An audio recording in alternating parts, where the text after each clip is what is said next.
गाडी दिली झाली फक्त कसं आता एवढं लागलं आणि माझे 10 वेळा गाड्या स्लिप झाल्या. ॲम्ब्युलन्स आली ॲम्ब्युलन्स.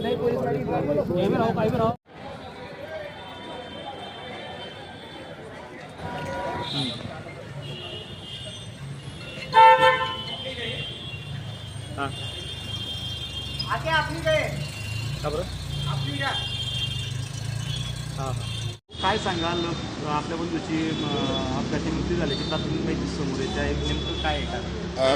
काल संध्याकाळी माझा भाऊ अक्षय घरी होता. त्याला त्याचे मित्र आले, त्याला हळदीला घेऊन गेले आहेत.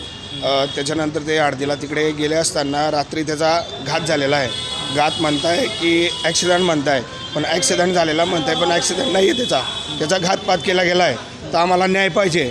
त्याच्यासोबत ज्यांनी अन्याय केला आहे त्याच्यावर आम्हाला न्याय पाहिजे, त्यांना शिक्षा व्हायला पाहिजे हे आमची शासनाला विनंती आहे. शंकेचं कारण काय आहे की आपल्याला का वाटत नाही की तो अपघात नाही आहे असं त्याचा घातपात झाला? दादा आता बघा, आता म्हणजे सांगायला गेलं तर ॲक्सिडेंट जर का झाला तर गाडीचं नुकसान होतं, माणसाला कुठेतरी काच खरंच काहीतरी असते. त्या भावाला काहीच खरंच लागलेली नाही, काहीच नाही, आणि डायरेक्ट लागलेलं आहे तर डोक्याला लागलेलं आहे. गाडीचा ॲक्सिडेंट झाला तर समोर धडकली तर गाडीचं नुकसान पण होतं, काहीतरी होतं, लागतं काहीतरी होतं, पण त्याला तसं कुठलंच इजा झालेलं झालेलं आहे. त्याला फक्त डोक्याला लागलेलं आहे, पण त्याचा 100% घातपात झालेला, त्याचा ॲक्सिडेंट नाही आहे.